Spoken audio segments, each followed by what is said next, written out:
right. Good. So you're on the other side, or you're on the northwest, south.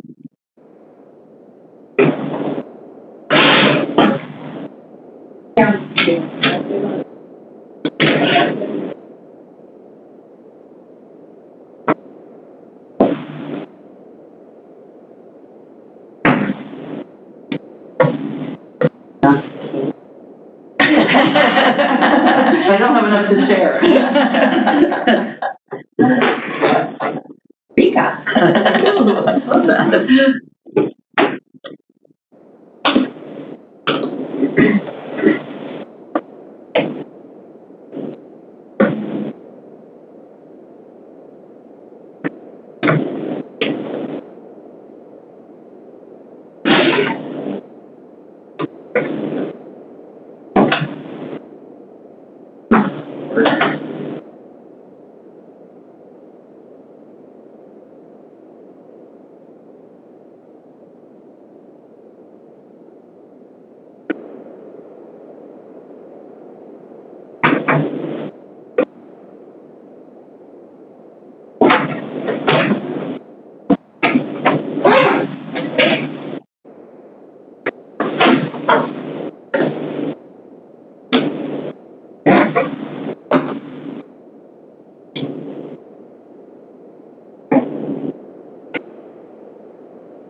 Good morning, Dan. Good morning. One more.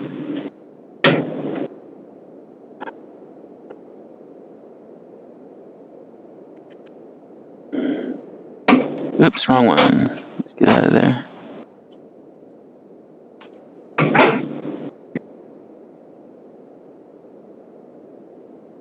Where's the board?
Hey, Tricia, it seems like it's almost been like 24 hours since I started, but it hasn't even been that long. But you look a lot more like you do this morning than you did yesterday. That's right. Still trying to work in harmonious. I saw that. You sound like Yeah. That was a good one you got yesterday. Yeah. Well done.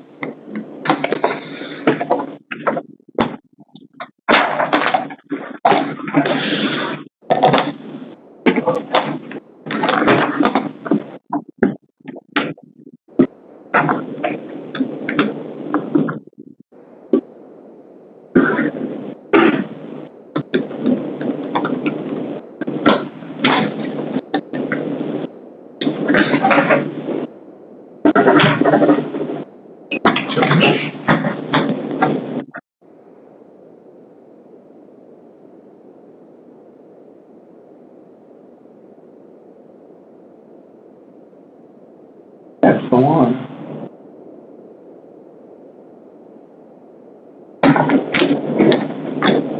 everybody had a chance to sign in for a safety sheet?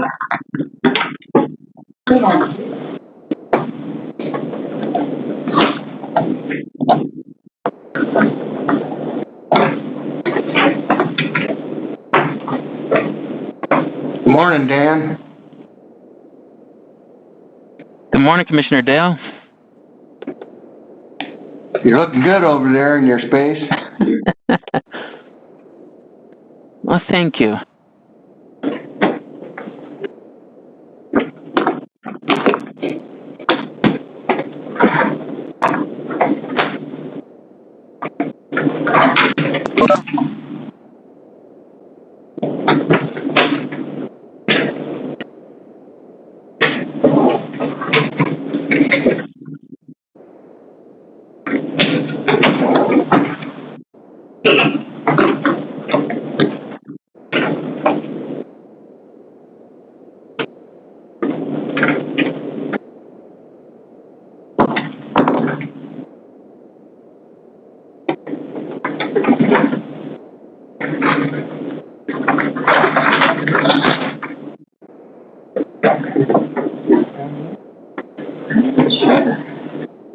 There she is.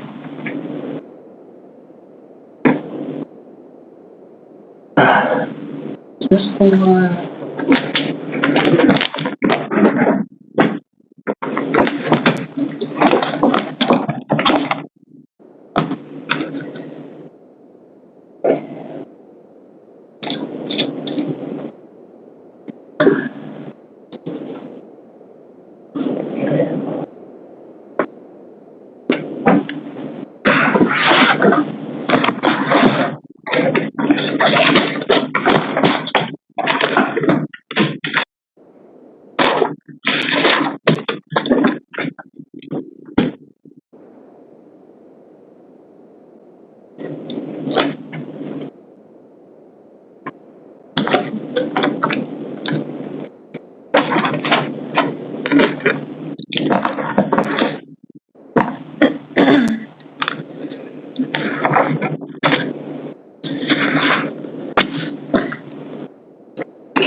Okay.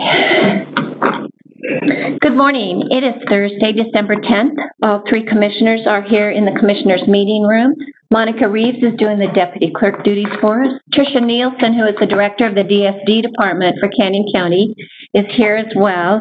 We are here for a public hearing, and this is a public hearing to consider a request by Matt Welke of White Barn Real Estate, representing L&J Investments, Idaho, LLC, for a rezone. That is case number RZ2020-0015. And we do have people here in the meeting room signed up to speak, which we will swear in. I want to check how many we have online to get. Byron Morgan? Yes. Are you for or against, and do you wish to speak? I am against it. I'm probably not wish to speak today. No? Okay.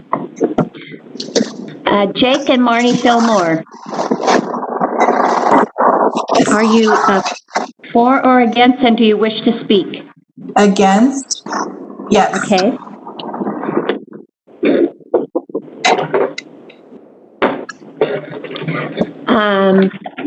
Jake and Marnie. Oh, you're Jake. Jake is here in person. Okay, that's Marnie then. Jessica Stutzman. Can you hear me? We can hear you. Do you wish to speak? No, I don't, and I'm against it. Both my husband and I are. Okay. Carrie and William Wells. Can you hear me? I sure can. We're against. My husband and I are against. Would you like to testify? We probably, we sent our testimony in. Okay, very good. Sunny House. Yes, it's Sonny House, and Sonny, I'm sorry. That's fine. I am against it, And I did provide a letter to the Board of County Commissioners. Okay, we got that. Do you wish to speak today? No, thank you. Okay. Okay, let me see. There's a Kathy Chadwick. Oh. Kathy Chadwick. Yes, I'm here.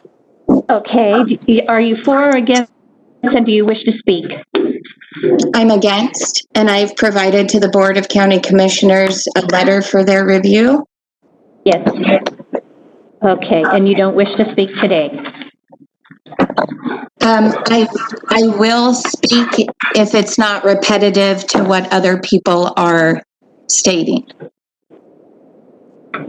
Okay, so we will, we'll go ahead and swear you in. Okay. Okay.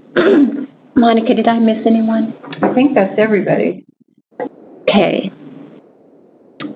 And in the room, we have Jake Fillmore and this page. Vivian Firkin, Matt Wilkie, and April Wilkie. Okay. Monica. Dan Lister, Tricia Nilsson, Vivian Firkin, Jake Fillmore, Matt Wilkie, Kathy Chadwick. I think that's everyone. Marnie Fillmore. Do you swear or affirm the testimony you give will be the truth, the whole truth, nothing but the truth? I hope you got it. Yes. I do. Okay, and Dan Lister is on WebEx with us. He is the planner for this, with the DFD department for this particular request. So, Dan, you're on. All right. Thank you, Madam Chair and Commissioners. Good morning. Before you today is a rezone request. As you see on the screen, the request is a rezone of the properties you see in front of you from an agricultural zone to an M1 light industrial zone.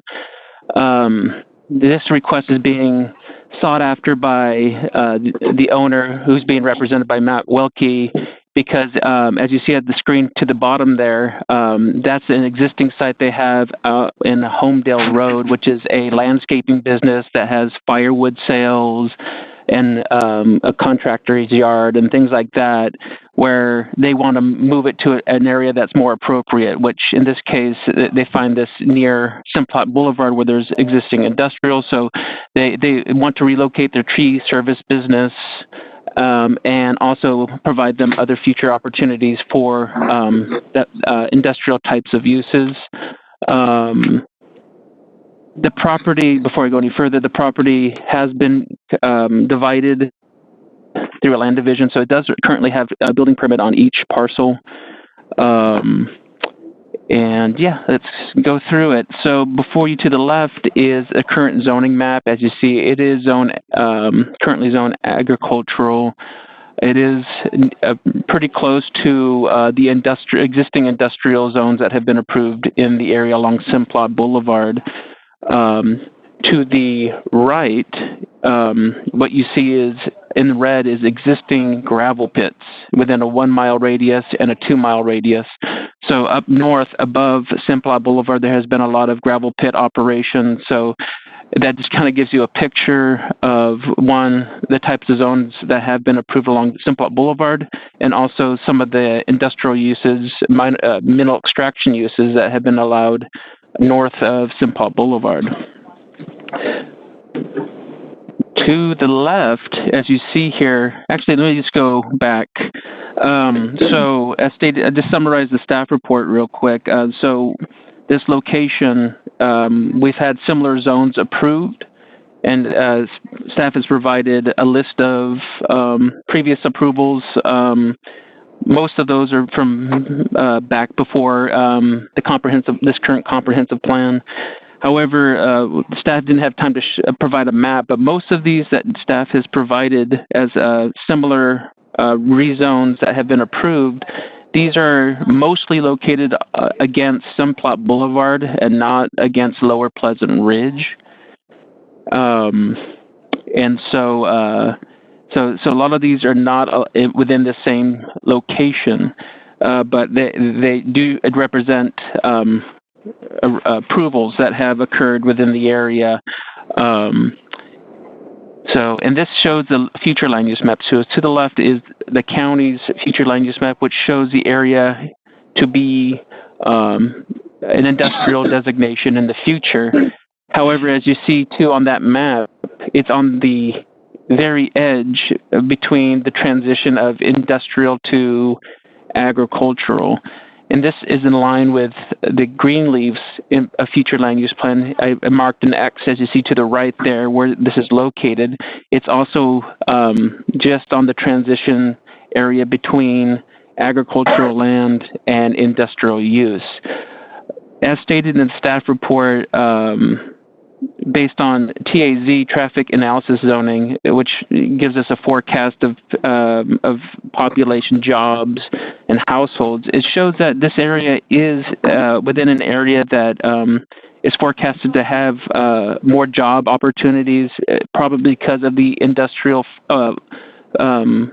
designation shown on the comprehensive plans of Greenleaf and Canyon County. So this is foreseen to be an area to support commercial type uses.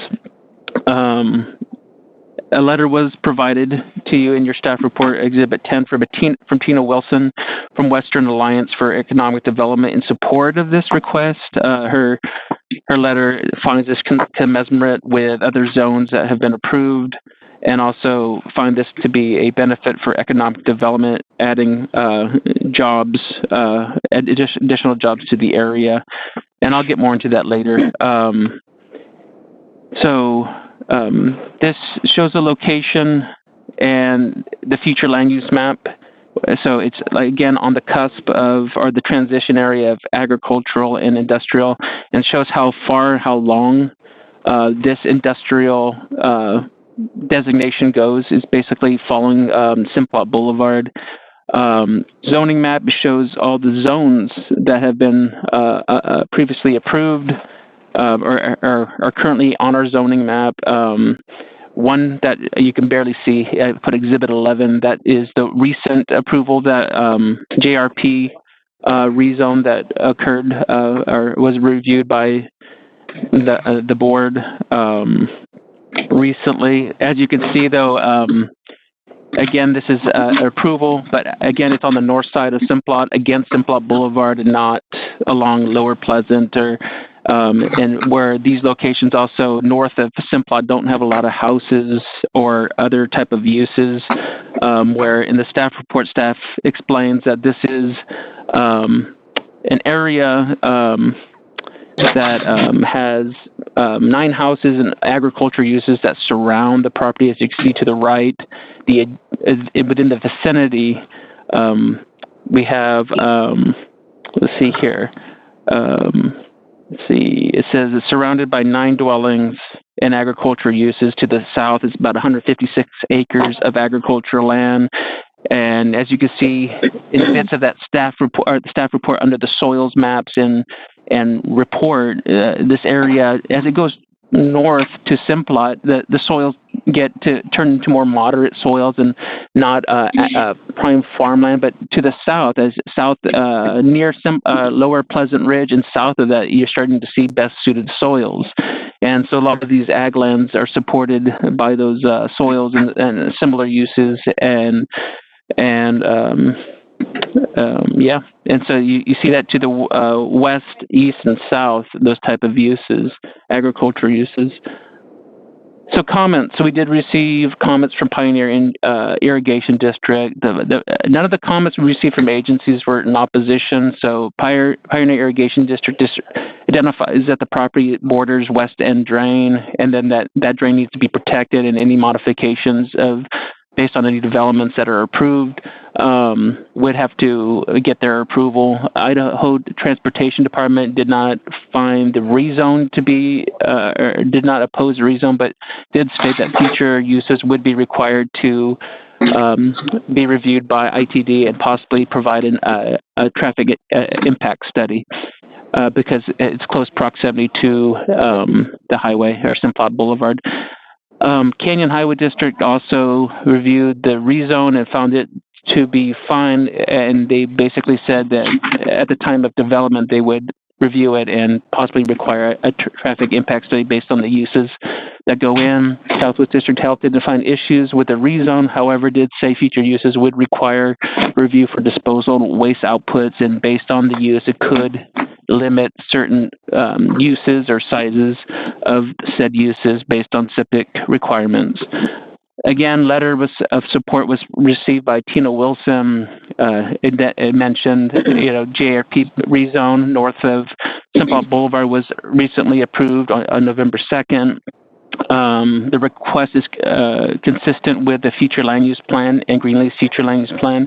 And then it also states that this could provide 25 to 45 new jobs based on Department of Commerce information, and therefore it supports economic development in an area where jobs are foreseen to go.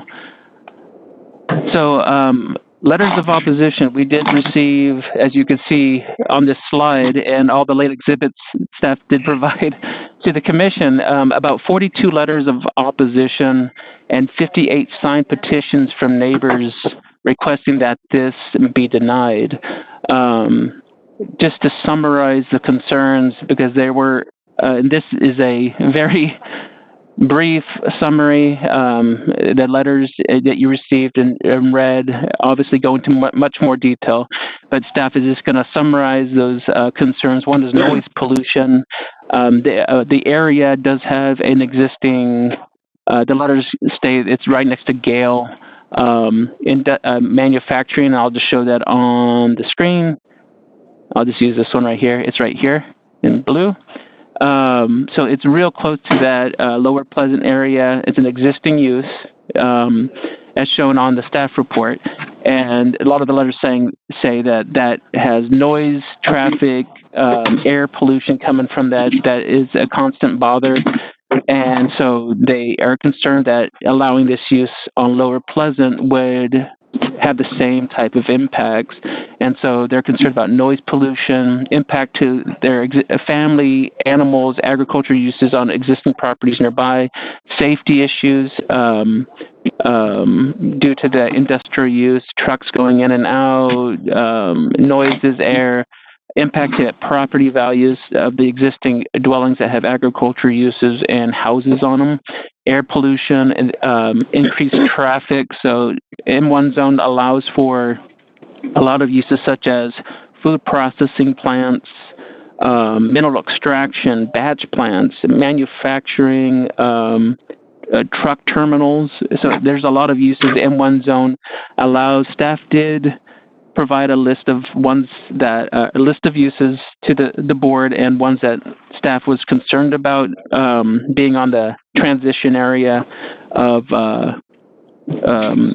the industrial zone and agricultural zone. The applicant, when submitting the application, didn't have any development agreement or concerns about the impacts to that area, and staff identified some of the allowed uses that would be impactful. Staff didn't focus on the conditional use permit ones, because that would have to come back through a hearing body and go through some findings, and it could potentially be denied. So staff focused on the ones that would just be allowed in that M1 zone, and staff provided the commission some examples of what would be allowed in that area. So as shown on the screen and in your staff report, they did have a neighborhood meeting. During that neighborhood meeting, there were 3 phone calls, 1 letter, 2 emails in opposition with concerns that are listed on the screen before you. And then after that, staff did receive the amount of letters as you see on the screen, as well as petitions. So there are a number of concerns by neighbors within this area. Planning and Zoning Commission did hear this request on November 5th, which had a good attendance of people in opposition as well as letters. During that hearing, the Planning and Zoning Commission, after hearing all testimony, ended with a deadlock vote. Three of the commissioners, I think shown on your minutes, 3 of the commissioners felt that this is a area where our future land use plan is showing industrial. It's going to eventually go that way. Might as well approve it. and then 3 others felt that this is a transition area. It would be better with a development agreement that locked down the uses they want for this area, and then maybe restrict some of the uses, as well as come up with some type of mitigation measures for potential impacts. Another late exhibit you received today was a request by the applicant to table this hearing to allow them to submit a development agreement. The letter states they hear the neighborhood concerns, they see the letters, and so they want to set back, make a development agreement that would lock in certain uses they see on that property, and maybe eliminate some of the ones that could be impactful, and then also maybe come up with measures to reduce the noise, or put noise generating uses further away from properties that could be impactful. So they want to work on that, and they're requesting in that letter to table this hearing to allow them to submit a development agreement and bring it back to the board with some restrictions. So your decision today is either to allow that to be tabled, to allow a development agreement, or deny it, staff, based on the application in front of you today, and that's based off of the findings and facts and conclusion laws that staff has provided to you in Exhibit 1, or you may approve the request and direct staff to provide you findings and facts that match that approval. And with that, staff, so we do have all those late exhibits, and the late exhibits are from Exhibit 13 all the way to Exhibit 34 with letters of opposition. Or actually, 13 was the request for tabling. 14 through 34 is letter of opposition. And then Exhibit 35 is the PowerPoint presentation before you today. And that concludes staff's presentation. Commissioner Dale. Yeah, Madam Chair, I just want to make it clear to all those who are listening in and who are present in the room that if the decision is to table to allow for the production of a development agreement, that would still have to come back here for a public hearing on the development agreement. That does not imply in any way that this would be approved. So rest easy that if it is tabled for the development of that kind of a thing, it still has to come back for a hearing and approval. I have a question, Dan. It's a 5-acre parcel and a 37.59 acre parcel, correct? Correct. Okay, which is the 5-acre parcel, the one that the tree business would be on? The letter does not necessarily state that. So they would be able to do a property boundary adjustment. With the M1 zone, they could split it further. So then it's already been divided. So it doesn't necessarily state the 5 acres would be used, but the applicant's representative is there, so they would be able to answer those conceptual maybe locations. And just to follow up on that, the tree business would be the property could stay ag. Is that correct?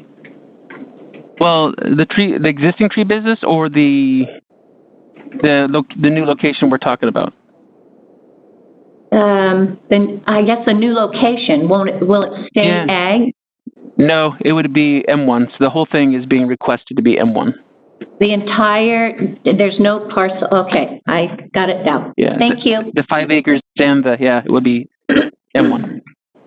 Thank you. Yes. Can you talk about the farmland reserve that's to the east of the subject property, Dan? Yeah, staff does not have any information in the sense of what they're growing there necessarily, or what's going. Staff just mentioned that in the staff report because just to give a vicinity of, just to give an idea of what's around it. And so we can see down below, you're looking at soils that are best suited soils in that area. And also you're looking at about 156 acres of basically untouched, undeveloped agricultural use. So there is not much more information other than that. Staff just wanted to kind of provide a vicinity of what's going to be located around it and what can be impacted or not impacted. So it's more of an overview. Madam Chair, and then Trish, do you have information? Yeah, Madam Chair, Commissioner Van Dijk, and I'm referring to Exhibit 5B as the ownership. Is that the farmland reserve? Yes. That's the owners of the property. That is an entity that operates in several states. There's a gentleman who manages their Idaho property. States haven't involved, but their business is to manage farmland. So they're like a property company, just ag focused, property management? They manage farmland on behalf of investors, and that's probably all I can speak to. Okay. I'm not specific with their arrangements for that specific property, but that's who that owner is. Okay. That's what they do. Thank you. And then Dan, can you provide a recap? There's a report included from 2006, which was a similar proposal for M1 and a denial. So can you speak at all in a summary fashion and at least address that inclusion on this staff report? It just, yeah, in summary, they found in that report that it was something that, though even at that time there was some type of indication in the comp plan that this was didn't say industrial zone, it just said a growth area. But what was generally or basically identified that it hasn't changed yet into that area, and so it wasn't supported. So so there was a request. It got denied by the commission because the area had not changed into industrial uses yet, and so it was a timing issue. Correct. Basically. Okay, and then on the number of cars, so 75 employees doesn't necessarily translate to 75 trips per day, but in your experience as a land use planner, what are we talking about for increased traffic on Lower Pleasant Road and Simplot Boulevard? Yeah, it depends on the use. If it's just them moving their business over, what they essentially have, even though it's a tree service business, what they really have is a contractor's yard. And typically what is happening on that type of business is they park their cars on site, but the services go out. They don't bring patrons into that site typically. It's just them doing their tree service business and then parking their car and then taking their car that they parked on site home. So it's not something that's typically a huge traffic generator. And those type of uses, like a contractor yard, landscaping business, nurseries, are something that is allowable in the ag zone subject to a conditional use permit. Okay, and then one more question. Dan, do you have data on the demand for industrial properties in Canyon County? I do not have that. We do have that letter from Tina, though. He kind of expresses that this is adding jobs in this location would be an economic benefit, and kind of demonstrated using Department of Commerce information that this property and this use alone has the potential to add 25 to 45 jobs, depending on the uses that the owners want to place on there. My understanding, they want to move obviously their tree service business to increase the load, which would increase jobs, but also my understanding too is they're looking at a cabinet maker and some other similar type of uses that could increase the number of jobs in that location. Okay, and then there's a letter in here from Jake and Marnie Fillmore, and it's addressed to you, and the first paragraph talks about the intent to industrialize the property, and that in that meeting they wanted the freedom to do anything in the M Zone 1 that was allowable. And I know that you've stated on record and have that in our staff report on the businesses that you feel would negatively impact that area, but I guess that would provide support for the statement in that letter. Is that true? Correct. So I'm looking at that right now, and and that is true. When this first came through, the applicant's representative basically felt like anything should be allowed there. They shouldn't be held back to it shouldn't be restricted to any uses on that site. And so the neighborhood meeting that I think they initially went to, where they had these concerns, brought that out. But again, you received a letter from Matt Welke, Exhibit 13, basically realizing now that this is an area that that use could have some impacts to, and so they're willing to relook at that with a development agreement. Okay, and can you give a comparison on the letters that we received talk about almost century farms for some of those properties, so Fillmore's, Hackers, Tracy, Hungate's. How long have they been there compared to the purchase of the subject property by Mr. Parker? Yeah, they have been there a lot longer than the purchase by Mr. Parker. So the land division that occurred in, let me see what my staff report says. It happened in, the land division happened in 2018, and they weren't the owner when that happened. So I want to say they recently purchased this property, and probably idea for looking at the industrial up on Simplot, felt this was going to be a better location for their tree service. And just to give a quick background, the tree service on Homedale that they currently have, so it's been there for a long time. It's been looked at as a landscaping business. However, they do chipping on there. They do firewood sales and things like that. And Homedale, as you know, in Caldwell is a residential area. Even though this is zone ag over there, as you see on the bottom of the screen here, that orange area shows how it's adjacent to City of Caldwell's jurisdiction and how it's moving more higher density housing through that area. So as you can probably understand, that this is probably getting a lot more concerns from neighbors. We did receive code violation complaints from neighbors in that area due to the noise of the chipper and the stockpiling of tree chippings on the property. So it's still zone ag over there, but the area is changing to where now they're getting more complaints.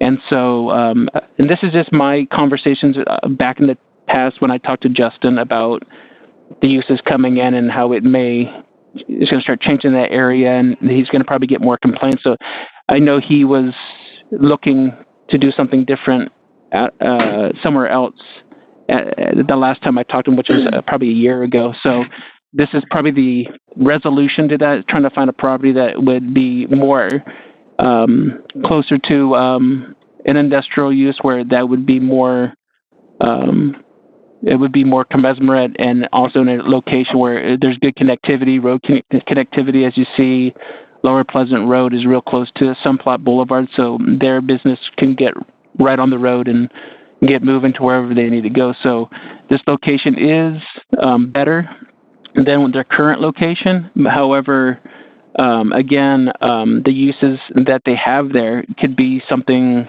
they can get a conditional use permit for, a director's decision in the A zone without changing the M1 zone. But I think the intent at the end of the day is to have their business there, but also maybe provide some other locations for other businesses that they can lease out or sell to other interested parties. Dan, how far off of Simplot Boulevard is it? I believe, let me see if I wrote that out in my staff report. I thought I did. Yeah. Simplot's the purple on the top. Yeah, so, I mean, it's pretty close. About 370 feet, 400 feet. Oh. Okay, thank you. Do you have anything more for Dan? Anything more? No, not at this time. Thank you, Dan. Okay, let's go to Matt Wilkie. Need your name and address, please. Matt Wilkie, 8982 Reflection Lane, Middleton, Idaho. thank you for your time this morning. I appreciate everybody coming in the cold, and appreciate all the neighbors and all the petitions. It really helps us go in the right direction and maintain what we want to do, as well as maintain the neighborhood and keep everybody with their dreams and future that they want to see involved, and have a real positive thing for Canyon County and the neighborhood. I think this is all the petitions and work letters and everybody that shows up and speaks to the industrial zone here. I think it really is helping us get a real idea of what we really want to see here. And what we did is we went down the list of from staff, the transit trucking terminal, mineral extraction, batch plant, impound yard, food processing, fertilizing plant. That's not what our applicants want to do, our owners. So that's why we think we can do a development agreement. Our question is maybe the manufacturing, assembling, and fabricating, whether or not we can still do like the cabinet business under that inside of the building. And we don't anticipate there being any noise from there. We do have, as that letter from Tina Wilson states, just between Parker Tree Service and the proposed cabinet company that wants to come in from Ada County, they have 3.75 million in job creation just with those two businesses, and that wouldn't take up the whole site. So that's just the beginning. We have a lot of interest for properties like this in the valley right now. Big opportunity to bring more business into Canyon County. I think a lot of the worry with the traffic and the heavy truck traffic and stuff, I don't see that being an issue in the future with what our owners want to do. And that's why we want to do that development agreement. We realize that this outpouring of support and non-support, we have something here that's a real hot topic. But it's also a real advantage to our area. So we want to make a really nice area for the neighborhood as well as create jobs. I don't see how we can't come together on something here. Is the property, is this a due diligence portion of the property that the gentleman owns it now and he's got potential and this is a due diligence thing, or is it that there's no ownership yet and no, this is due diligence? Okay. No, they actually own the property, and again, we have the two building permits available, maybe potentially even a third, but we need to verify that.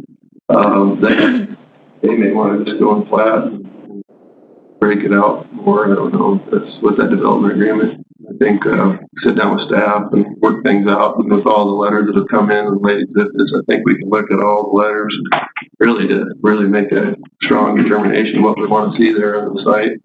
And I don't see the businesses that we have coming in and expressing interest. I don't think that would be an issue for the site. So it's Dan, are you still there? Madam Chair. Yes, Madam Chair. Yes. How many building permits are available on it? Oh, right now both lots, the 37-acre and the 5-acre, have a building permit for a house on each property. Okay, so you may even ask for a third one. We're kind of wondering just the way the parcels were broken out in the past. It's kind of we're trying to follow the deeds, and it's kind of confusing. We need a little bit more clarification on that. Maybe a potential third in there that we're missing. But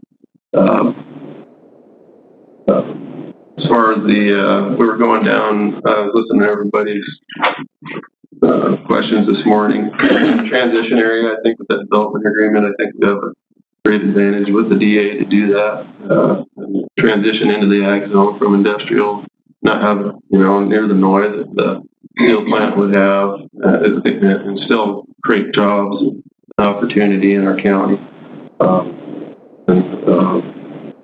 The tree service isn't going to, they haven't decided where on this property it is going to be located, because we need to talk to the highway department and ITD and see, we may not even have to go down Lower Pleasant. We're thinking just Wheats Road and approach off of Wheats. That would avoid traffic on Lower Pleasant. There's options there. There's a whole bunch of different options that we can approach here to make the site productive and protect the neighborhood at the same time. It just depends on how we build that site out. Thank you. Commissioner Van Beek? Yes, thank you, Madam Chair. So, Ms. Roper, thank you for your information on trying to help us look at what the future of a potential industrial site ad would look like there. We had another request as the planner presented, and they envisioned 5-acre parcels, if I remember that correctly. And so I guess my question first will be directed to Dan. Is a building permit for a home, compare or contrast that with what it would take on a building permit for an industrial? So is it really relevant information if the zoning changes, Dan? Madam, through the chair, no. So once it's zoned to M1, they would be able to divide it up to a certain amount of lots without platting. Each of those would be able to be developed on depending on the use. So either it's an allowed use, they can just do it with a building permit. If not, if it's a conditional use, then they get a conditional use permit before they do that development. So yeah, once it's zoned, the land division part of it goes away. Okay. And so I the housing had asked, part of it. Thank you, Dan. I'd asked Dan on the demand, and I assume that you have some data. We've had Steve Olson here from the city of Caldwell indicating that the Speed Parkway is almost full. And I don't know if that vision in development is similar to what you're thinking out there. No, I'm not familiar with that project, but I know just being in real estate, I'm an agent, there's a lot of demand for small 5-acre parcel for industrial. There's just not a lot of it out there, and not a lot of small business owners utilize it properly. Okay. It'd be a great spot for them to go, being close to Highway 19 and handle the traffic really well. It's a quick commute to the interstate into Highway 95 through Greenleaf. Just a great location. Can you jump back on the location with the chipping? So what I heard you say was there may be ways to mitigate. You know, we've also heard code violations for noise. Mm-hmm. So how would they keep that? If that is part of what they do and we're already having code violations out there, what's the mitigation plan? Because we're trying to put we're jumping a lot of categories on the land use matrix from the residential portion, which precedes, the development of this as industrial ground with a denial on certain things out there. But if there were to be assurances for people, do you know what the decibel level is? How do you plan to mitigate for that? Talk a little bit about that. I'm not sure on the grinder. There could be, a lot of the complaints was the off-hour noise, like in the night from steel plant. I don't see why we couldn't mitigate noise in the evening by just not grinding at midnight. If it was a during a day type project, I think that would be a lot better plan, and do it between the hours of 8 and 6 or something. And have you had that Commissioner Dale, have you had that conversation with Mr. Parker? No, I haven't. I know in the past, just on my own family farm, grinding trees, I use grinders that have like 1,100 horsepower diesel engines, and they go through a lot of trees pretty fast. So I don't think that the grinding would be something that's going to be every day. It'd be a very maybe seasonal type of a situation where they get enough trees built up to more having a grinder come in and grind the trees. Commissioner Dale? Yeah, I'm just going to say a lot of these things, and I appreciate your owner's willingness to talk about a development agreement. A lot of these things can be hammered out. Yeah. And I think right now I would like to move on, because the request is to postpone this hearing so that can be worked out. But we have the hearing today, and I want to hear from the folks who are out there and maybe how they would respond to the development of an agreement that you're talking about. And I got to say, I really appreciate your addressing those issues that have been brought up in the letters and in the petition, and I've worked with development agreements for years and years, and I know that they can be very narrowly crafted so that nearly all, I won't say all, because there will be objections that will not be able to be satisfied in some people's minds, but nearly all of the big things that could be seen as obstacles could be addressed in a development agreement. I'm anxious to see that happen. Thank you. Madam Chair, I have one more question, and I appreciate Commissioner Dale's comments regarding a development agreement. And I guess I have some questions. I asked our land use attorney if he could join us either in a meeting, but the application is not a conditional rezone, it's just a straight rezone.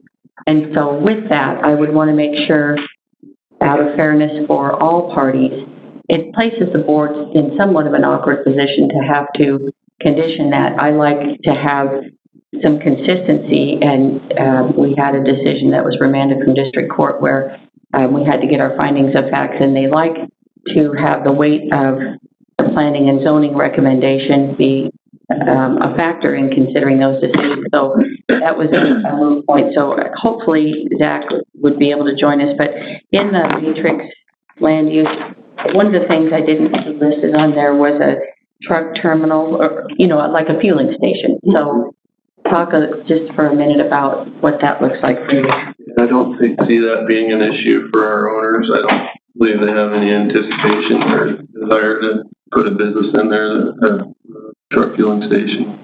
I doubt that would be something that they'd consider.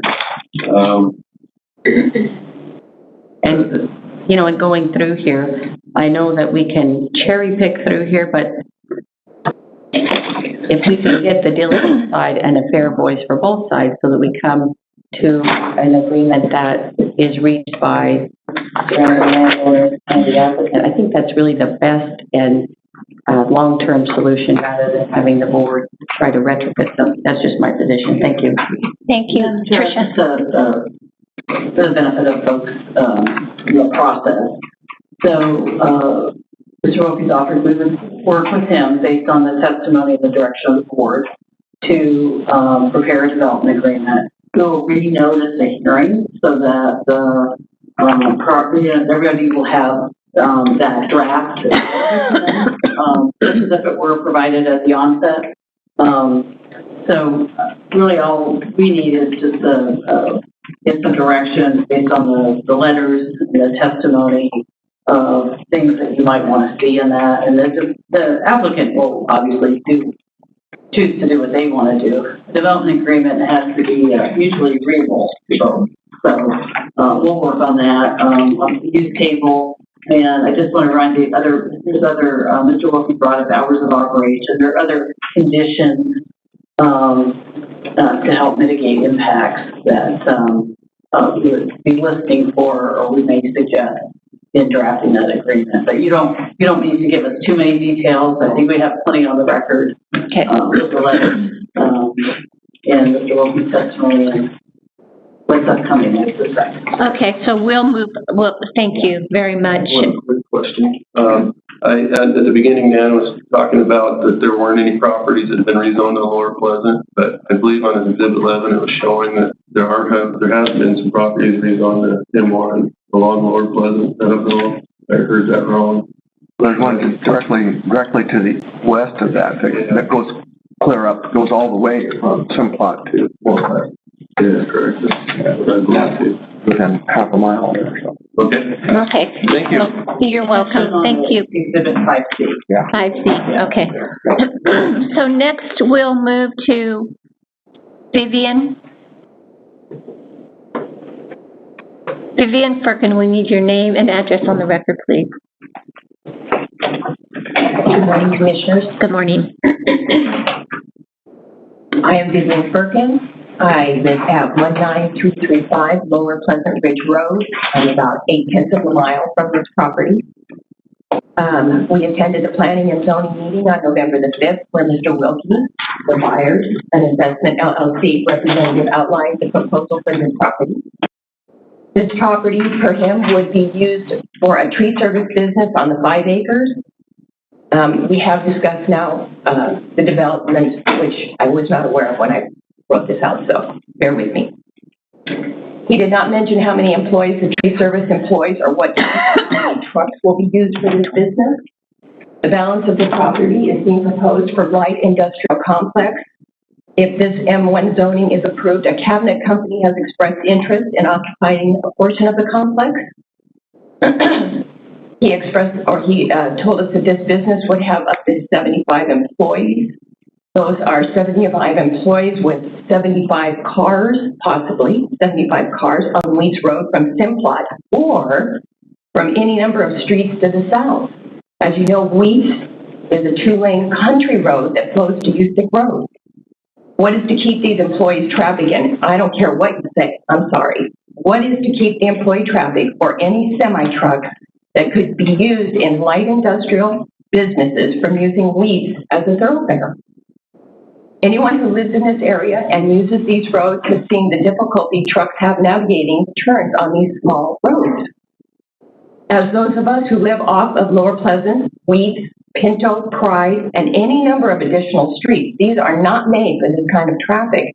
And let's not forget, this is just one of how many businesses they're proposing for this light industrial complex. We don't know. We don't have any idea. We have seen what light industrial has done to our neighborhood. Canyon County doesn't have or doesn't enforce any light or noise rules. We have immense light pollution from Simplot, Gale Steel, Criterion Trailers, and the concrete plant. We have noise pollution from these manufacturing facilities as they move their steel around, definitely noticeable in the early morning hours.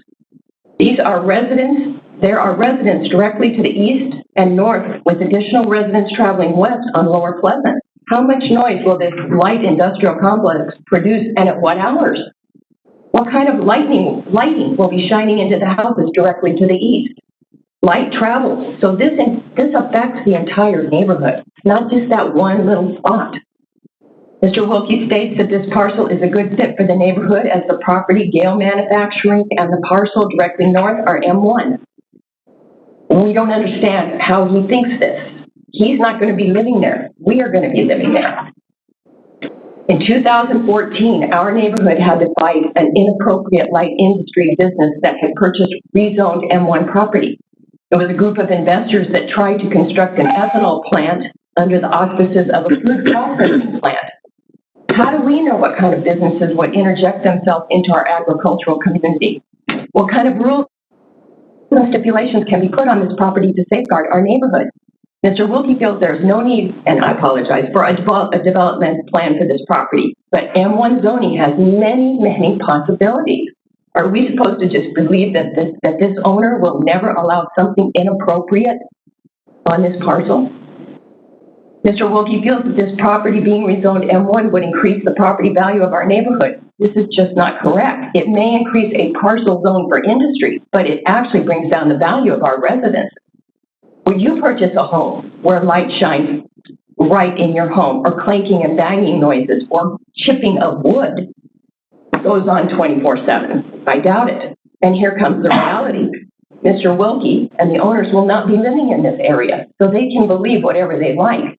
Our neighborhood lives the reality of these decisions.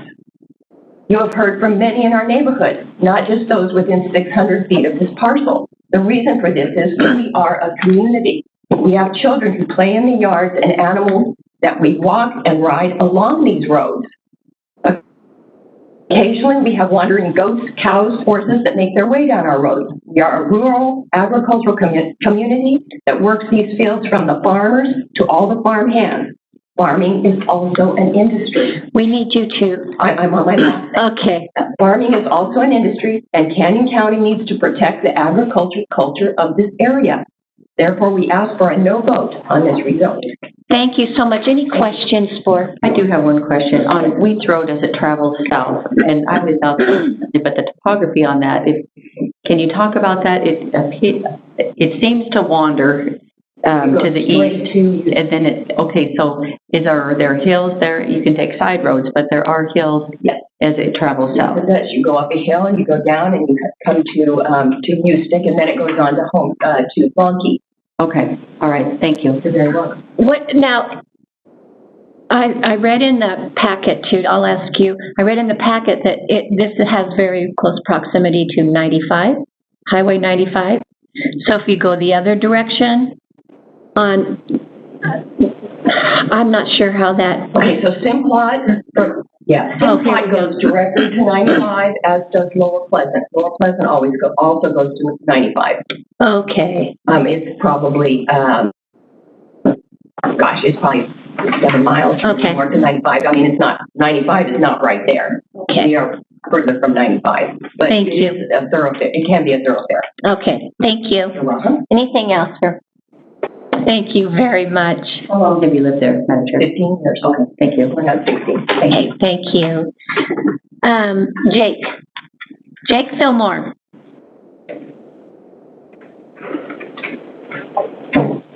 Name and address, please. My name is Jake Fillmore. My address is 18954 Lower Pleasant Ridge Road. It's directly west of this property, borders the property. Okay. Before I get to my letter, I wanted to talk about what was the last thing you guys talked about before she came up, and that was the industrial park that's on Panel Road. And those industrial businesses have been there for a long time before we moved to the property, and so that's the difference. We moved there with the idea that that was okay with us. Now they're trying to encroach on us, so that's the issue here, I think. So, now I'll get to this. It's interesting to me that the owner of this property was going to build on it. He had told me that he was going to build a house on it, and they actually excavated for the foundation and everything. You can still see it there if you drive by it. For whatever reason, they decided not to build, probably because of the noisy steel plant that should never have been able to run 24 hours a day. Not a night goes by that it doesn't wake us up with the dropping of beams, backup beepers, and forks scraping on the metal. These are not noises you can get used to. Now the owners of this property want to sell by turning it into light industrial, the same as the steel plant. They say for a tree service and a cabinet shop. We don't know that. It's already been stated by Dan, Mr. Lister, that they are also looking for that it could possibly be used for other types of industrial services. The current owners have no consideration for those of us left here. They wouldn't want it, obviously, because they're not going to build on it, but it's okay for us. I'm all for doing with your property what you want, except for when it negatively affects the other properties.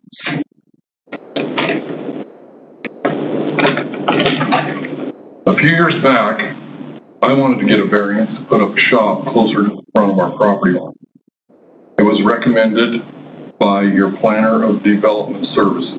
I think that Mr. Lister was the one that anyways, some of you spent 45 minutes, and I don't think any of you were in the room, but anyway, some of the commissioners spent 45 minutes trying to figure out a way not to let me do it. And there was not one single letter of opposition. In this case, your own planner of development services recommended leaving this property the way it is at the last meeting. You have a bunch of opposition by the community. Some of you want to figure out a way, I'm afraid, to make it happen. I wish you all would consider what the community wants. We're the ones who have to live with your decision. With all due respect, just maybe we know what's best for our community. We are the ones who built it. Last time someone said that it can be better for our properties to go industrial. I think we should be the judge of that. The only people who would benefit are the sellers and those who the extra taxes would go to. The property that you were using for comparison last time is on the other side of Highway 19, where there are virtually no homes. Why not make that more industrial area? I would also like to comment on what was said last time about the future proposed land use. That is nothing more than someone's opinion. They've been saying that climate change is going to kill us for years. No one knows for sure. You commissioners run for this position. You say something to the effect that you will serve the people as best you can. Well, I think the people of this community have spoken, and shouldn't we have some say in what our future should be? If not, a lot of us have wasted our time. We like our way of life. This proposal directly affects my family of 7. The steel plant has negatively impacted us, and if this proposal passes, it will ruin our way of life, our residential property value. Please leave it the way it is. And then another thing that you were talking about the farm ground and everything. When the McIntyres owned this property, it was a nice hayfield. So the excuse that it's not a good piece of property, maybe it's not a good farmer. Thank you. Any questions for Mr. Fillmore?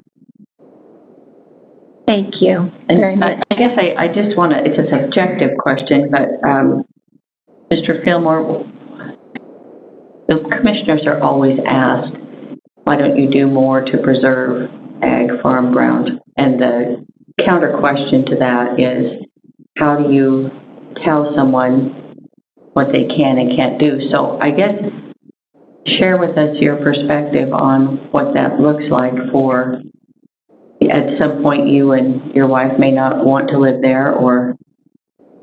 If this goes through, I don't want to live there.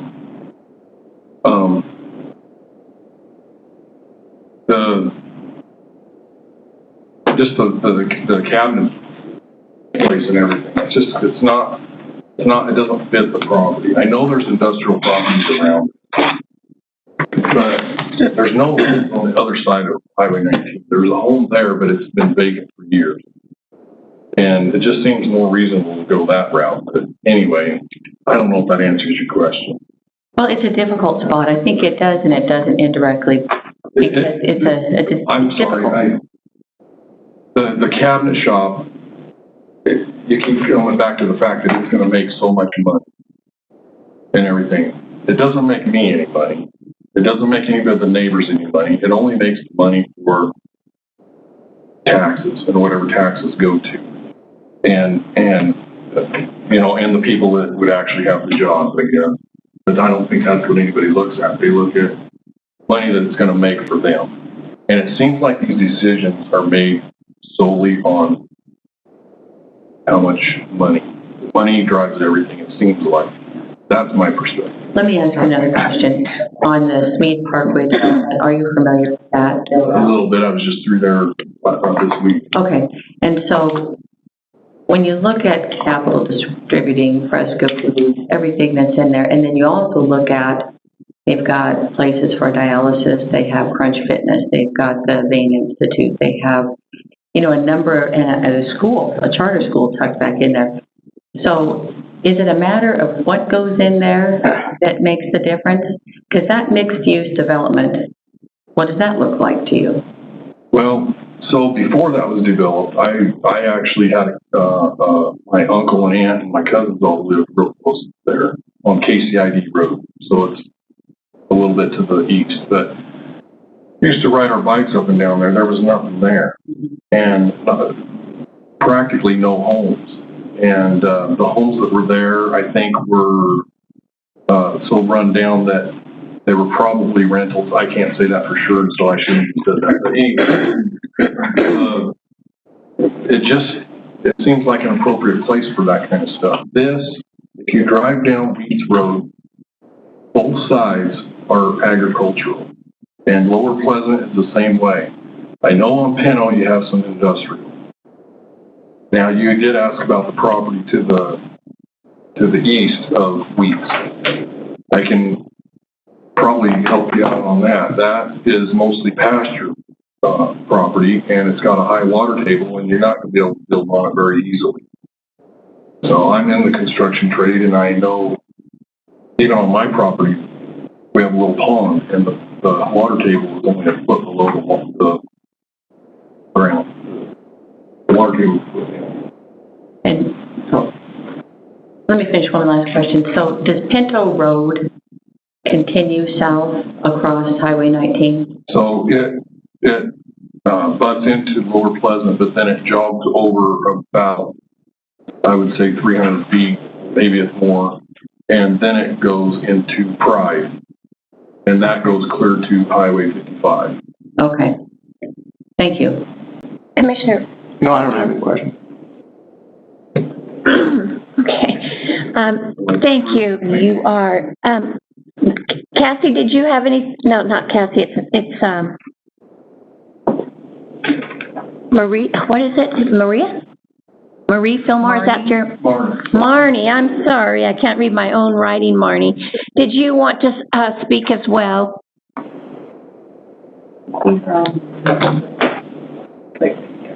Did you hear, can you hear me? Yes, we can. Okay, thank you. I reserved the time just in case Jay couldn't get there. We wanted to make sure that we covered our bases with being able to speak. I would like to mention a couple of things, and that is mainly, I wouldn't say mainly, but one of the biggest concerns is what we don't know.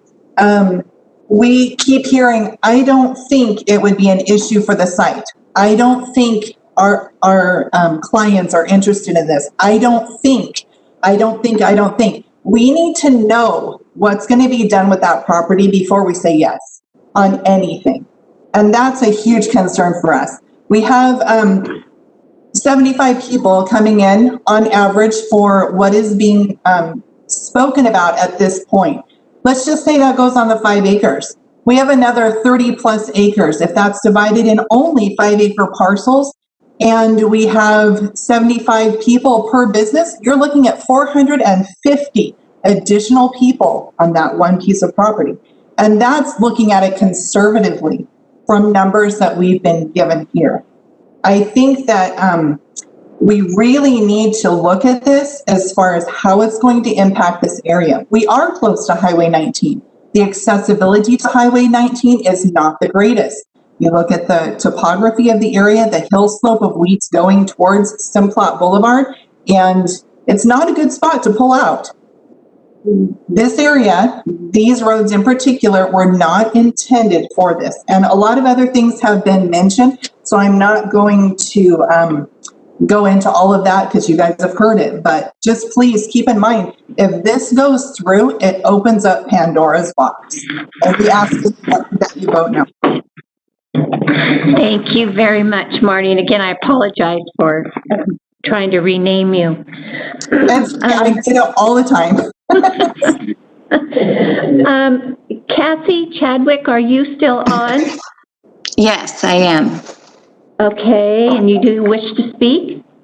Yes. Okay, please.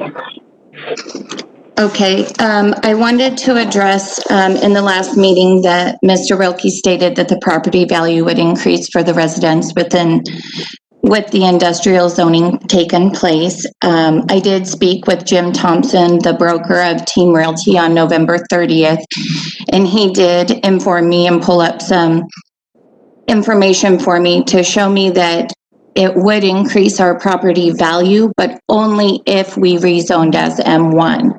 What I would like to say to you guys today is my family, I'm sorry, this is emotional for me. My family homesteaded here in 1941. Oh, you needed my address, right? Yeah. Okay, sorry. It's 18450 Lower Pleasant Ridge Road, Caldwell, Idaho. And we are on the northeast corner of Wheats and Lower Pleasant, just across from where this is taking place. So my family homesteaded here, my great-grandparents, Bill and Ella Mae Daniels, in 1941. They actually moved out here with their covered wagon. The property we own has been in my family. My great-grandparents, like I said, homesteaded here. My grandfather, Sterling Daniels, built a house next door, which is the home that I reside in. Upon my grandpa passing away, my husband and I bought this piece of property to keep it in our family, and I raised my 3 girls here with my husband. my 3 girls argue over who gets to buy this home when my husband and I are done with it. So for us, this isn't a matter of the price of the land, how much money we can get from it. It's a tradition. It's our heritage. It's actually a piece of us that's been here since 1941. My grandfather tirelessly fought the ethanol plant and the Gale manufacturing plant. When he fought that Gale manufacturing plant, it was stated that even though the entrance was on Wheats Road, they were approving that because it was essentially on the highway. They reassured us that because my grandpa had stated that if you open up that Gale manufacturing entrance on Wheats, you're opening up the industrial land to just go up Wheats. And he was reassured that that was not happening, that the reason Gale manufacturing was being approved was because of the easy access there to Highway 19.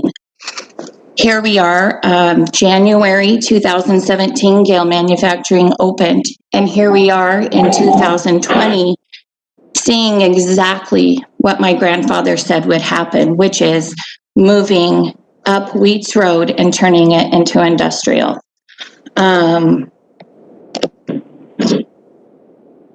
That is a big issue for us. We experience, I don't want to be repetitive, but we too experience Gale manufacturing open all the time. I understand that it's a tree service and a cabinet shop and whatever else comes in.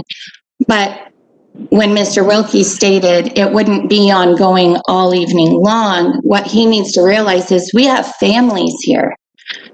We're not gone from our home necessarily Monday through Friday from 8 to 5. So the noise is still encroaching on us as homeowners and landowners because we are here during the day. I just really want you guys to hear us and understand that moving from this site for us would be erasing our family history.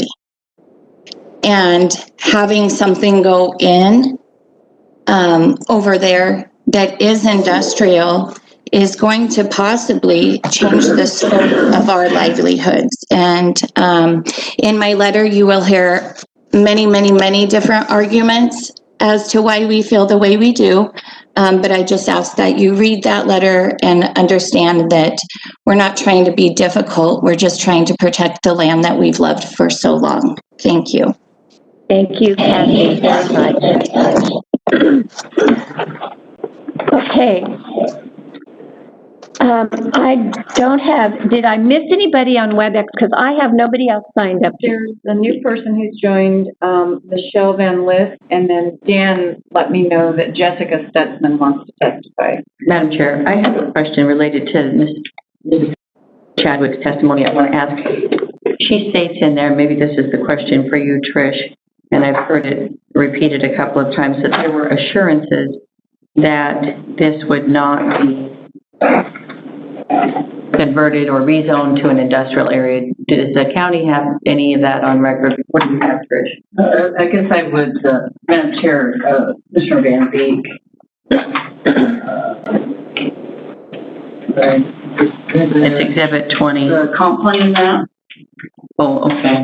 Exhibit 5F does show this area. This is the report as recommended future land use of industrial. I don't have the history of when that was added to the county plan. That's what I was just going to ask. Or at that time, considering. So, thank you. Okay, Monica, who did you say again? Stutzman? Jessica Stutzman has indicated to Dan she'd like to testify, and then there's a new person who joined since we've sworn in, and that's Michelle Van Lith. I don't know if she wants to testify. Okay, Jessica, do you wish to testify? Can you hear me? Yes.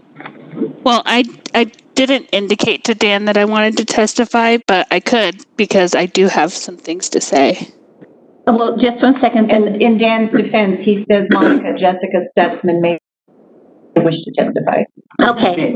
And then, Not the manager. and the other one again, I'm sorry. Michelle Van Lith. Michelle, do you wish to testify? Can you hear me? Yes, I can. I think that all the prior people who have spoken in opposition have spoken well, and I am in opposition, so I will just go with what their testimony has been. Very good. And we do have a letter from her in our packet. And so Jessica Stutzman, Monica will swear you in. Okay. Jessica Stutzman, do you swear or affirm the testimony you give will be the truth, the whole truth, nothing but the truth? So help you God? Yes, I do. Okay. It's your turn. So I wasn't planning on testifying, so I may not be as eloquent as everybody else. But I did want to bring up that there's a contrast here. Everybody who's been speaking, they've been here for a very long time. They have a lot of historical roots. My husband and I we just purchased our home. We're south of a little southwest. We own the last lot on Country View Lane, so this would be pretty impactful to us as far as noise, lights, things like that. We moved out here with the intention of starting our own little agricultural dream, I guess. So we've started raising pack goats, we've raised meat rabbits, we're living out here, and we're just expecting our first child. So it's not just about all of the people who've been here forever, it's about new families who want to come out here and experience this kind of life. And honestly, I think if this gets approved, we're probably going to leave because that's not the sort of dream we had for ourselves, and it's not the sort of environment that we want to live in. So that's it. Okay, thank you very much. Any questions for? Thank you very much. Okay, I have, at this time, Mr. Wilk, you get to come back and address anything that you want to before we close the public comments. Thank you, Madam Chairman. I would like to say that our owners picked this property because of the future land use map, and if we can't move a business on site here in future M1 zone, things have changed since that 2006 hearing. Now we're in a green leaf impact area that also shows this is a future industrial zone. Things change in the valley just from 1941 to now. The change has been huge. So we hear everybody's concerns, but we also think that that property should be M1, and that's what it shows on the future maps. And a lot of the petitions have been filed against our property owners that don't even live within the 600-foot radius of the property. We've done our part notifying the neighbors, so I don't understand how a lot of the petitions have any weight when they're not even near the property or the letters of concerns. So we're doing our best to make a nice outcome for everybody involved and all the neighbors. But on the other hand, our landowners have property rights too, and this property is in the future zone, so that's why we chose to be here. Okay. Appreciate it. Thank you, guys. Anything further? Yeah. No, I'll wrap up a little bit here. Anything further? No, I do have to say this, is that even though they don't live within 600 feet, they're still citizens of Canyon County, and this is the place where they do get to say something, you know, that this is when we have public hearings, that's a wonderful thing about the United States. This is where everybody gets to be heard. So, okay, thank you very much. Thank you. Madam Chair, I'm going to move a close public comment.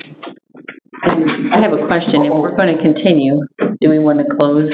Well, if we postpone this or table this for development of a development agreement, that would require a separate public hearing. So it's fine to close this one. We have no one else signed up to speak. Right, and so if there's introduction, I'm just asking Trish on a procedural, if there's introduction of additional or different information, do we have to reopen the public hearing to accept that? You have the rezone application here. If you choose to continue it to have a development agreement, then there will be a whole new hearing on the development agreement, which is rezone.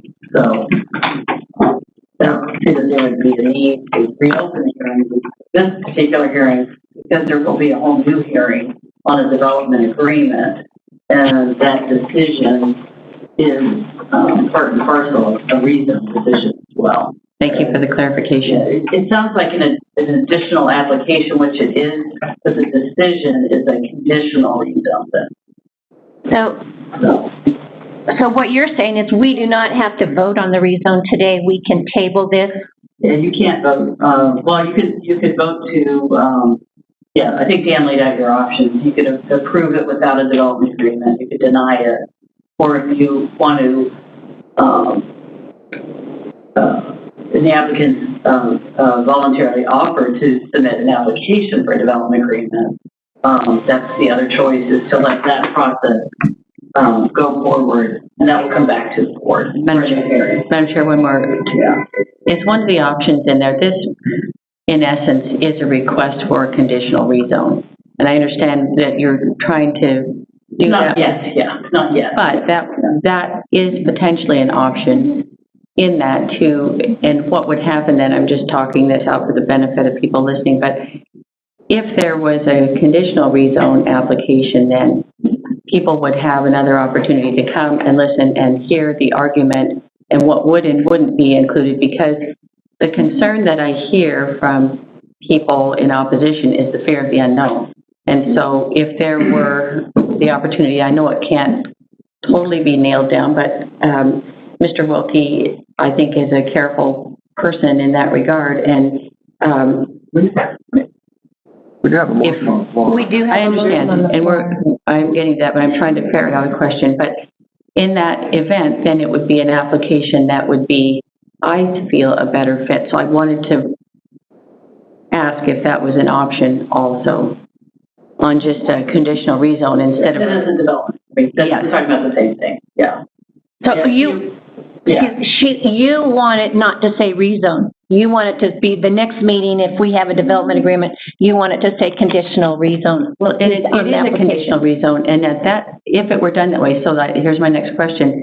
Would the public be able to provide input on if you brought back just as a development agreement?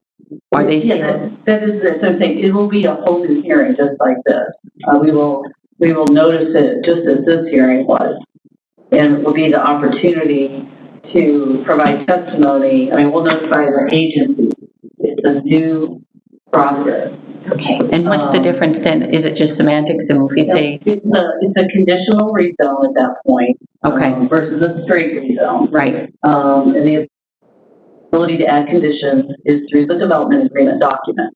So the applicant, I don't know the conversation with Dan, when he applies for development agreement, he will pay the difference of what he paid for the rezone and the additional cost for the development agreement, but it is a conditional rezone decision. Okay. Board. And I think that's important. And I just want to reiterate that it's been an hour and a half. What Commissioner Dale said at the beginning, it doesn't imply an approval. It is just a whole new hearing. And then the options before the board at that time are to approve or deny. And approve, they may choose to modify conditions based on the hearing testimony and input on those conditions. So it is a whole new process. Okay, and I think that process is important to articulate for people that have concerns for both sides. Thank you. Okay, so we have a motion to close. Yeah, we don't have a second. Okay, now we have a second. All in favor? Aye. Aye. Madam Chair, I'm going to be in favor of tabling this or whatever we have to do to it. Well, we're not continuing really, but we're putting it on hold. If you want to say table or continue, doesn't matter to me. But I really hear the concerns of the people who live out there.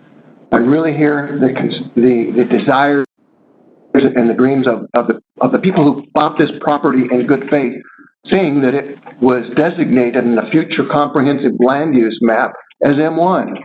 And that's something we have to pay attention to. There's a book that I refer to and I encourage everybody who's in government to read. It's called The Third Alternative. Not nearly enough people have ever read that book. I think everybody ought to read that who has to make decisions.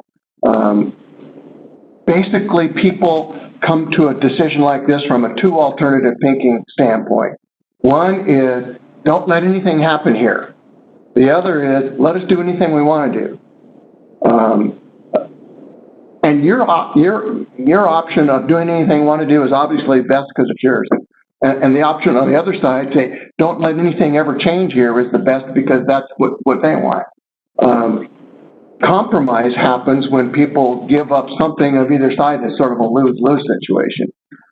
The third alternative is where people understand that the folks who have lived there for a long time, the folks who are newly purchased and living there have very legitimate reasons for believing like they do. And the people who purchased this ground have very legitimate reasons and understandable reasons for why they want to do what they want to do. And so you come together and you find a third alternative that is not the first or the second alternative. It is something that benefits the whole group. And I believe we have an opportunity to do that with this, that there has been expressed willingness from Mr. Wilkie to really take into consideration all of the concerns that have been expressed.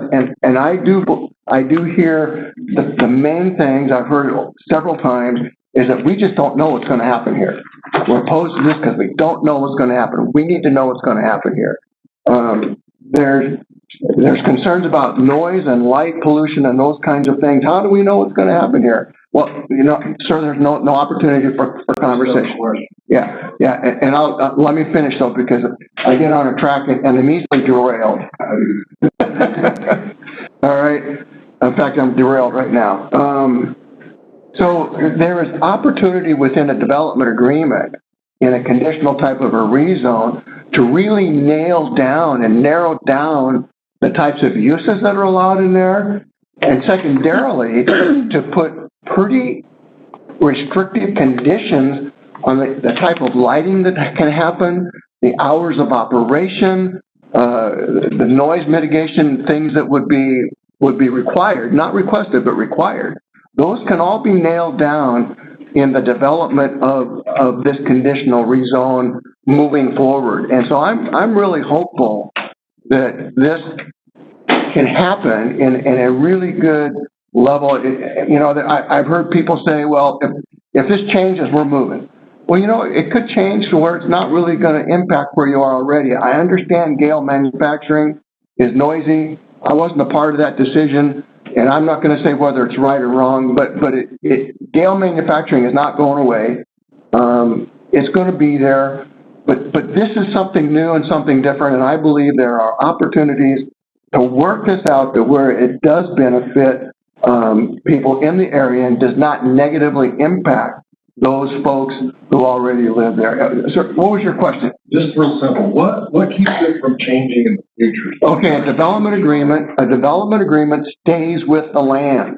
And if anything is going to change with that, it has to go through another whole hearing process where the public can give comment and everything like that. It is not just a temporary willy-nilly thing. It's permanent unless it goes through the process to be changed. Thank you, Commissioner. Yeah, and so I'm just hoping that this can be followed through in an orderly fashion. And I don't know how much time that's going to take. It's probably going to be after the first of the year when this would come back to the board, at least, because these development agreements, they're a negotiation that goes back and forth. And we have two more commissioners that get to get to. Oh, okay. Yeah, well, I hadn't said anything prior to this at all, so I was taking it a little. Okay. I appreciate the opportunity to state my opinion. Are you done? Yeah. Commissioner Van Beek. I'm in favor of expanded discussion because it's a big file. There's history on this, and anytime we have contested any decision, it deserves the full attention of the board. I don't think there's malice on Mr. Wilkie's part. He's a reputable representative for the applicant. And I know, I've known the Fillmores and their family for a long time, and we're in agriculture. I understand the passion that drives that. So that coming together, whatever you want to call that, when it's given due process, and I think we're saying exactly the same thing, the due process has to happen so that people can understand and be a part of and help shape the decisions. Because the statement I think that you made was, or maybe it was Mr. Fillmore, as an elected body, we have to take in a large volume of information and help make the very best decisions for the future of Canyon County. I'm in that game. And so to have an augmented discussion, yes, and to be able to carefully look at those that satisfies all parties on what that looks like and what it does and does not include. I don't like sloppy work. I don't like incompatible because it creates problems for future generations. So a careful look at land use planning, that is a worthwhile investment. So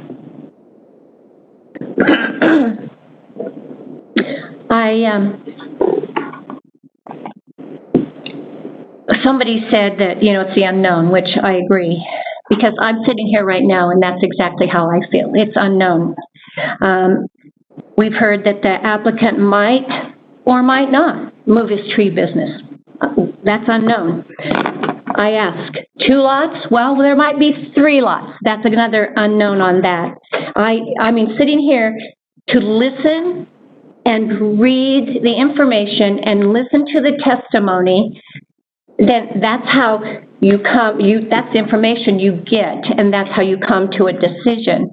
And I don't do it. I mean, I appreciate Commissioner Van Beek. She's very, very studious and very into that and everything. But we all 3 have different opinions, and we all look at things at a different level, in a different light, and we come from a different direction. And I really appreciated what Commissioner Dale said about the third alternative. And you're right, I have not read that, so that's got to be something I put on my list, because that's been an example in your leadership for the last, 15 years. Yeah. So, but I am opposed to this. I think that it's my big word whenever I come to decisions is compatibility. Compatibility. And I don't have any sense. Now, I'm not saying that it's going to move on and they're going to bring stuff back and everything else. My hope for all the way around, landowner, the sellers, because the property rights are big to me too. But from what I've heard today and everything, I am opposed to this. So I will go along. I'm just one commissioner. I'll go along with the moving it forward aspect so that they can come up with and restrict this and all that sort of thing. But I think, and not to be a closed mind, but just from what I've read and what I've heard and the importance of this and the history and all of that goes into decisions that we have to make. I'm opposed. So if you will bring a motion forward if you'd like to, Commissioner. Just kick the can. I was just going to tag on the back of that this is obviously going to come back, and so the board in the staff report, what they want to do is, again, that well-rounded, broad-based discussion. So on some of those, having a developed plan is different and helps mitigate some fear factors. I know you don't have, and I asked the question on the last 2006 proposal, and it was a timing issue. So what you provided for information was that there's a demand for industrial. You have some things. So I guess a reason that would help shape a decision in the absence of information, that the shot mist is one that's never taken. So I guess I'm saying that it has to have enough information to evaluate at the next hearing, because that's. I know, Yeah. but are you talking to me or are you talking to them? I'm talking to everyone. Okay. I'm just following up with your comments, Madam Chair. Okay. Okay. Yeah, Madam Chair, I'm ready to make a motion that we, first, what's the best term to use here? Yeah, you knew, so you should be ready. Say we would, continue this hearing and you direct staff to, I think we need to know status. I mean, Mr. Wilkie said he's going to apply, but it hasn't happened yet. So I guess for now, I'd like to continue to, I don't know, a week or two. I don't know what their time frame is. I would want to say that we don't want to put a date on it. Oh, I'm just saying we're going to apply, so that we will know at that time. Dan? That it's good. Madam Chair, yeah.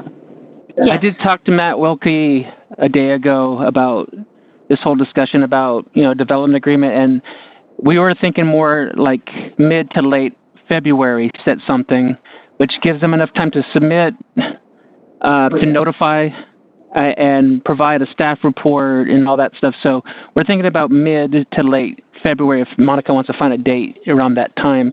And if at that point, if things haven't progressed, we can table it again at that point. But most likely it'll be the mid to late February date that'd be agreeable to. Yeah, I think that gives enough time to get the kinks worked out and the details of it. Yeah. Madam Chair, I have another question then, and it was what I asked Trish in the beginning. Given that block of time, and this is going to be a new hearing, I mean, it's the right motion then, and that was one thing I wanted that I asked Zach to be here for the end, but is the right thing to deny this application? I would be in favor of waiving a fee to reapply, but having them reapply as a conditional rezone with more development information on a plan. That is what we're talking about. You have to submit an application. It's not really reapply. They apply for a conditional rezone development agreement. That they just add the development agreement, to the application, and then the decision of the board would be on the conditional rezone. The findings and. So is the right motion then today, and I'm going to ask Zach to weigh in, is the right motion then today, given that we are going to have a whole new hearing and that we are not able to approve, and we're at the same deadlock as our planning and zoning. So if we deny this application and they come back with the conditional rezone and the opportunity to present a new application. What? Yeah, no, we're deadlocked. I'm not. Madam Chair? Yes, sir. Yes, ma'am, Dan. Yes, Commissioner. Oh, look, Dan. I'll wait till Dan says something. Dan? Madam Chair, so I'll just kind of explain a little bit more too. We've done this before on other applications where it's a rezone. The Planning and Zoning Commission, in this case it's deadlocked, but we had a split decision. 3 of them were in favor without anything, and 3 of them denied it because they wanted a development agreement. So we have seen in the past where the board changes a rezone to a conditional rezone, and what we do is just have an application submitted for the fee of the development agreement, and we renotice it all, and we rehear it with that development agreement. So your options today basically is do the same thing we have done before, table it, they apply for the development agreement, we come back with it, and we provide a new staff report with those findings and analysis, or you deny it. And our findings right now state that they have to come back with a development agreement and all that. And so they would have to do a new neighborhood meeting. They would have to go back to the P&Z, and they would have those additional fees at $850 for the rezone on top of that development agreement. So I think Madam Chair, or I think Commissioner Van Beek said maybe waiving that fee. But at the end, one of them, I think it gets to the same point at the end of the day, but it's just the what the commission would rather see, just it tabled and we notice it and it comes back to you, or do you want them to go through the whole process again? Yeah, Madam Chair, I appreciate that, Dan. That is the direction that I was intending to go. I do not think it's conducive to efficiency to just deny it and then have them totally start over. But to table it so there's no decision today, and then come back once the development agreement has been developed for a new hearing on the development agreement, so that all the neighbors can see that and can have an opportunity to participate in commenting again. That is the direction that I would like to see us go. And so that would be my motion, that we table this decision today, and we instruct staff to work with the applicant to go through the process that is necessary to create a development agreement, and then come back to this body at a later date. And I don't think we need to specify that date today, but I would, as to what Dan said, we can expect it to be maybe mid-February. So that's my motion. So, and you seconded the motion. Okay, moved and seconded. All in favor? Aye. Those opposed? Aye. Okay. Very good. So you wait to see when it gets rescheduled and all of that sort of thing, and you have plenty of time to put all that together. Thank you all of you on WebEx that took the time to be here, and those in the room. Thank you very much for your participation. And that would conclude this meeting. Thank you guys, appreciate it. Yeah, thank you. Being here. Yeah, thank you very much. Why isn't the last meeting, what, 6 or, I don't know how many guys, and now it's in here? That was the Planning and Zoning Commission, and this is just the Board of County Commissioners. Okay. Planning and Zoning Commission recommends to this body. Oh, I see. This is where the planning. So we would have to come here anyway? Huh? Yeah. We would have to come here anyway. Whether it was approved or, yeah, even if it was approved. Well, if it was approved, then somebody could have appealed, and if it was denied, somebody could have appealed, so